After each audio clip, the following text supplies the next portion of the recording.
L'invité décarné ce soir, vous l'avez annoncé, c'est Cécile Vessier, professeure en études russes soviétiques et post-soviétiques à l'université Rennes 2 et auteur du livre Les réseaux du Kremlin en France, paru aux éditions des Petits Matins. Absolument. Bonsoir Cécile Vessier. Bonsoir. Merci d'être avec nous ce soir. Vous êtes spécialiste des rapports entre culture, société et pouvoir en Russie. Ça tombe bien. On examine ce soir ensemble cette stratégie de pouvoir justement mise en œuvre par Vladimir Poutine. Alors on a vu ce que ça donnait dans les médias russes avec Elena Voloshin. La réaction des Russes qu'on entend dans son reportage, que ce soit celle de ce couple, Léonid ou Svetlana, ou les passants sur la place rouge, ces réactions, elles ne vous ont pas étonné ? Non, ça m'a absolument pas étonnée. C'est-à-dire que il y a effectivement depuis au moins 2 ans une propagande invraisemblable sur tous les médias. On pourrait avancer, on pourrait revenir aux guerres en Tchétchénie, etc. Mais en tout cas, moi je n'ai jamais vu une propagande contenant autant de mensonges en Russie, même à l'époque soviétique. Donc les gens effectivement ignorent ce qui se passe et préfèrent ne pas trop savoir parce qu'ils ont aussi leurs problèmes intérieurs, notamment avec la crise économique. Alors peut-être plus surprenant, on entend certains ici en France dire que ce que font les Russes en Syrie, c'est très bien. On entend heureusement que Poutine, lui, lutte contre le terrorisme. Certains portent ce discours dans la classe politique, chez certains chercheurs. Et pourtant, pour reprendre les mots d'Elena il y a un instant, nous ne sommes pas en France une société de masse, une société de culture de masse où l'expression libre n'est pas réprimée. Alors qu'est-ce qui se passe ? Mais écoutez, je crois que, d'abord, il y a une diversité d'opinions, ce qui est de toute manière très bien. C'est-à-dire qu'il y a toujours des gens qui aiment, qui n'aiment pas. Il y a toujours des gens qui sont bien informés, des gens qui sont peu informés sur ce qui se passe, aussi bien, je dirais, en Russie qu'en Syrie. Et la Russie est un pays qui fait rêver beaucoup en France et sur lequel on sait, la plupart des Français savent au bout du compte très peu de choses. Et donc, de la même façon qu'on a une propagande qui nous paraît très grossière dans les médias russes, on a aussi, je dirais, on peut appeler ça du soft power pour être gentil, c'est-à-dire des campagnes de communication, presque des campagnes de marketing politique pour vendre certaines interprétations apportées par le pouvoir russe. Alors le soft power, je rappelle qu'en général ce sont tous les moyens, les outils presque, pour essayer de répandre ses idées, sa zone d'influence. Souvent ce sont des outils culturels ou via l'enseignement. Le soft power russe, est-ce qu'il fait son œuvre en France et sous quelle forme ? Oui, c'est-à-dire que la Russie vous parlez de campagne de communication, mais on les voit pas. Comment ça comment ça s'instille on les voit chez nous ? Regardez par exemple, on a récemment beaucoup parlé de cette église, de ce centre culturel qui doit ouvrir à Paris, donc le 19, autour duquel s'est articulé ce scandale.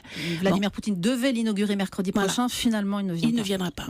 Bon, qu'est-ce que ça veut dire ? Je veux dire, ça veut dire plein de choses, ce centre. Mais ça veut notamment dire, regardez, nous les Russes, nous défendons la chrétienté et nous ouvrons des églises. Je dirais, c'est ce message. Ce message est véhiculé par d'autres biais en direction d'une partie de la population française et européenne, consistant à dire, voilà, on défend les valeurs chrétiennes, on défend les valeurs familiales. C'est-à-dire que derrière, c'est un message politique ? C'est un message absolument politique, absolument erroné, parce que si vous voulez, je vous rappelle quand même que pendant 75 ans, en Russie, il était interdit de fréquenter les églises étaient détruites, etc. Donc, ils sortent d'une période d'athéisme étatique absolument obligatoire.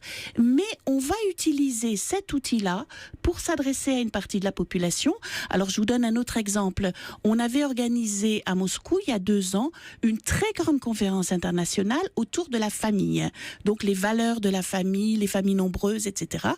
Et à cette conférence étaient invités, alors par exemple le patriarche de Russie, un certain nombre d'hommes politiques russes, mais aussi des hommes politiques français défendant la famille, donc plutôt dans des milieux, dans des courants de droite, d'extrême droite. Bon, il faut quand même savoir qu'en Russie, une majorité de familles n'a qu'un enfant parce qu'il y a là aussi un héritage soviétique, pas assez de place dans les appartements et qu'il y a un grand pourcentage de familles qui sont monoparentales. Donc, si vous voulez, ça ne correspond pas à la réalité, mais on fait de la communication autour de ça. Mais il faut voir de la propagande partout alors ? Non, mais je crois qu'il faut voir les endroits où, je dirais, un certain nombre de propos tenus de manière résolue sont absolument faux et erronés, ou donnent une vue très très partiale des choses, de manière à présenter la situation à l'avantage du pouvoir russe actuel. Ce soft power, est-ce qu'il y a aussi d'autres secteurs, comme par exemple l'enseignement, où il s'exprime ou pas ? Non, moi je dirais l'enseignement en France, on peut pas dire que ce soit un domaine très très touché. Je veux dire, ça a été touché à la période soviétique, où là il y avait, je dirais, des courants idéologiques très forts. Et pour le coup, c'est sensible. Oui, je dirais pour l'instant, c'est quand même un domaine qui reste relativement protégé. Chacun a ses opinions, mais finalement, il y a une diversité d'opinions qui permet une bonne information. Est-ce que la France est un élément important dans la stratégie d'influence de la Russie hors de Russie ? Oui, la France est vraiment un lieu central pour plusieurs raisons. D'abord parce que la France a une place importante en Europe.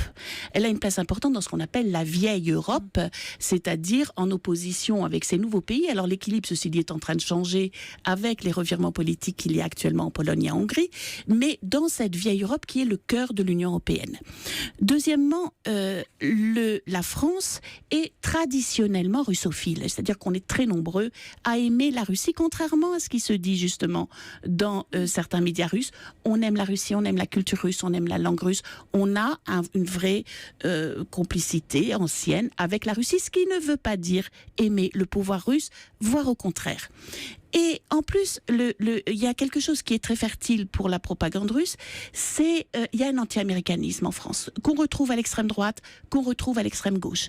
Et actuellement, comme dans les années, je dirais, 60, comme dans les années d'après-guerre, la Russie joue énormément sur cet anti-américanisme presque un petit peu instinctif chez certains, pour dire explicitement, rompez vos alliances avec les États-Unis et associez-vous pour des alliances militaires, pour des alliances économiques avec la Russie.